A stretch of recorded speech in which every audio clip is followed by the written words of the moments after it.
ሀገራችን ኢትዮጵያ ነዳጅ በከበባቸው ሀገራት መካከል የምትገኝ ቢሆንም አንዲትን በርሜል ከራሷ ጥልቅ ከርስ ውስጥ ማውጣት አልቻለችም። ሰሜንም ደቡብ ሱዳንም እንደ ምንጭ የሚፈልቅ ነዳጅ አላቸው። ሶማሊያ በነዳጅ የበለጸገች ሀገር ናት።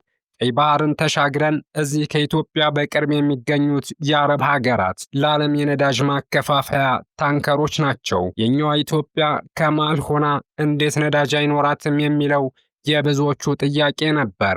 ኢትዮጵያ ነዳጅ የሌለባት ሀገር አይደለችም። ጥናቶች እንደሚያመለክቱት ኢትዮጵያ ከኦጋዴን እስከ አባይ ሸለቆ ድረስ ግዙፍ የነዳጅ ክምችት አላት። ይሁን እንጂ ከዚህ ውስጥ እስካሁን አንድም በርሜል ነዳጅ ማውጣትና መጠቀም አልቻለችም። ተገኘ ከተባለና ለማውጣት ስራ ስትጀምር አንዳች ነገር የማውጣቱን ስራ ያስቆማል፣ አሊያም ደግሞ ነዳጁ ጠፋ ይባላል። መጨረሻቸው የታወቁ የነዳጅ ማውጫ ቁፋሮች አሉ። አሁንም ሙከራ ላይ የሚገኙም አሉ። የኢትዮጵያ የነዳጅ ፍለጋን ክረት 70 ዓመታት አልፎታል። እስከ ዛሬም አመርቂ ውጤት አልተገኘም፣ ምናልባትም ከኦጋዴን በስተቀር። መጨረሻቸው ሳይታወቁ ከቀዩት ብዙዎቹ በጉጉት ሲጠበቁትና ለበርካታ ጊዜያም አጀንዳ ሆኖ የቆየው የወሎ ነዳጅ ጉዳይ አንደኛው ነው። በወሎ የተለያዩ አካባቢዎች በተለይም ደግሞ በአባይ ሸለቆ ስር በሚገኘው ደቡብ ወሎ ለገሂዳ ወጥቶ ሲፈስ የነበረው ነዳጅ በአሁኑ ሰዓት መጠኑ ጨምሮ እንደ ወንዝ በመፍሰስ ላይ ይገኛል። የነዳጅ ክምችቱ ይገኝበታል የተባለው ስፍራ በወረዳው 010 ቀበሌ ልዩ ቦታው ጎራና ትምህርት ቤት አቅራቢያ ነው። ይህ በራሱ ፈንድቶ ገጸ ምድሩን የሸፈነው ፈሳሽ በተለያዩ የሀገር ውስጥ አጥኚዎች ነዳጅ መሆኑ ተረጋግጧል። በእርግጥ ስለ ነዳጁ መገኘት ምንም አይነት ጥናት የሚሆን ምርምር አያስፈልግም። በገሃድ ወጥቶ የሚታይ ጉዳይ ከሆነ ብዙ ዓመታትን አስቆጥሯል። ነገር ግን እስካሁንም ከንፈር ከመምጠጥ ያለፈ መፍትሄ ሊገኝለት አልቻለም። አጥኚ ያልሆነ ማንም ተራ ግለሰብ ነዳጅ ስለመሆኑ በስሜቱ ብቻ መረዳት ይችላል። ምክንያቱም ፈሳሹ በእሳት ይቀጣጠላል ወይም እሳት ካገኘው ይነዳል። ሰዎችም ለመብራት፣ ለፕላስቲክ እየቀዱ ይወስዱታል። ከዚያም በላይ የማዕድንና ኢነርጂ ሚኒስቴር ባለሙያዎችን ልኮ ለበርካታ ጊዜያት ጥናት አስደርጓል። በጥናቱም ወጥቶ እየፈሰሰ ያለው ነዳጅ ስለመሆኑ ማረጋገጫ ሰጥቷል። ነዳጅ የሚገኘው ወደ ስር እስከ 1 ኪሎ ሜትር ጥልቀት እንደሆነ ጥናቶች ያመለክታሉ። ነዳጁ መኖሩ ቢረጋገጥ እንኳን ለማውጣት እጅግ ከፍተኛ የሆነ ወጪ ስለሚጠይቅ ኢትዮጵያ ይህን የወሎውን ነዳጅ በራሷ ማውጣት እንደማትችል አስቀድሞ ተነግሮ ነበር።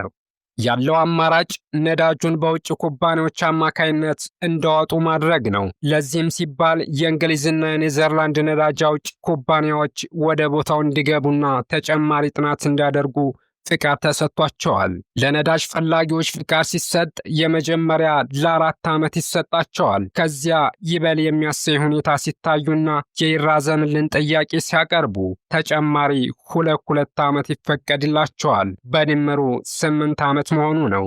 በእነዚህ የተራዘሙ የፍለጋ ዓመታት ታዲያ አንድ ኩባንያ ዝርዝር ጥናት አድርጎ የከርሰ ምድር ናሙናዎችን ወስዶ አጥጋቢ ሲሆን ብቻ ወደ ቁፋሮ ሊገባ ይችላል።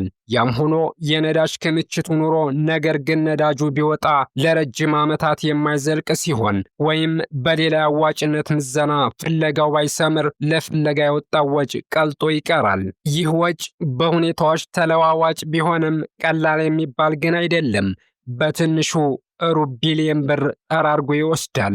በዚሁ የደቡብ ወሎ ነዳጅ ፈለቀ በተባለበት ስፍራ ፋልከን የሚል ስም ያለው አንድ የእንግሊዝ ኩባንያ በፍለጋ ዘለግ ያሉ ዓመታትን ተንከራቷል። የሚፈሰው ነዳጅ መሆኑን አረጋግጦም የሙከራ ቁፋሮ ለማድረግ በ3 ማዕዘናትን ዳስጥሎ ነበር።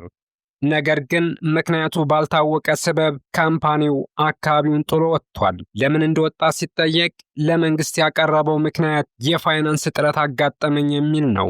ነገር ግን እውነታው ሌላ ነው የሚሉም አልጠፉም። አንዳንድ የሴራ ተንታኞች ኢትዮጵያ ነዳጅ እንድታወጣ የማይፈልጉ ሀያላንና የአረብ ሀገራት ጭምር ነዳጅ ለማውጣት ወደ ኢትዮጵያ የሚገቡ ካምፓኒዎችን በገንዘብ እየደለሉና አለፍ ሲልም በማዕቀብ እያስፈራሩ ለቀው እንዲወጡ ያደርጋሉ ይባላል።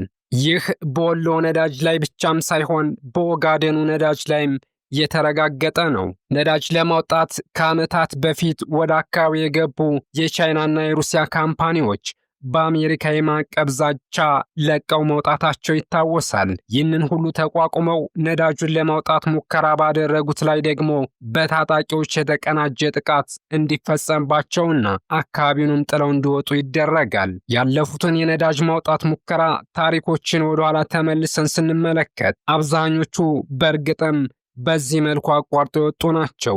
እናም የወሎ ነዳጅ እንዳይወጣ ካምፓኒዎቹ ጥለው እንዲወጡ ያደረጉ ሴረኛ ሀገራት እንዳሉ የሚያጠራጥር ጉዳይ አይደለም።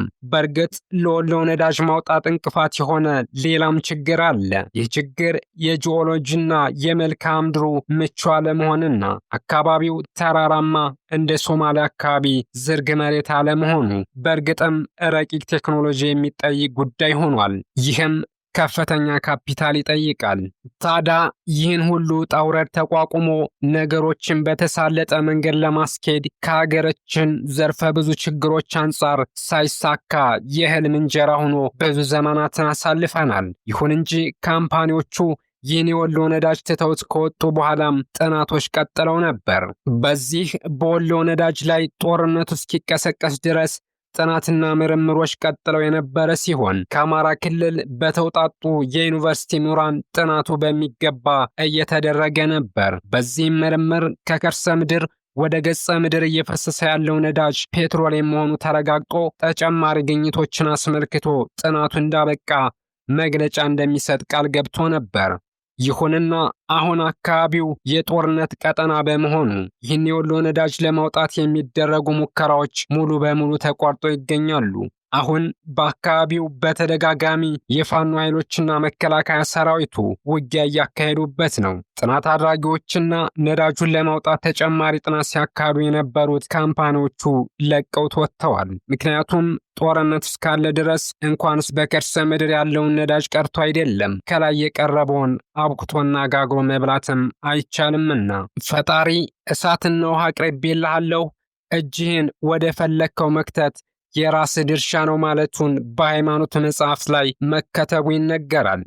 ኢትዮጵያ ሁለት አማራጮች ቀርበውላት በአሁኑ ሰዓት እጇን አንድም ወደ ውሃው አንድም ወደ እሳቱ መክተትን መርጣለች።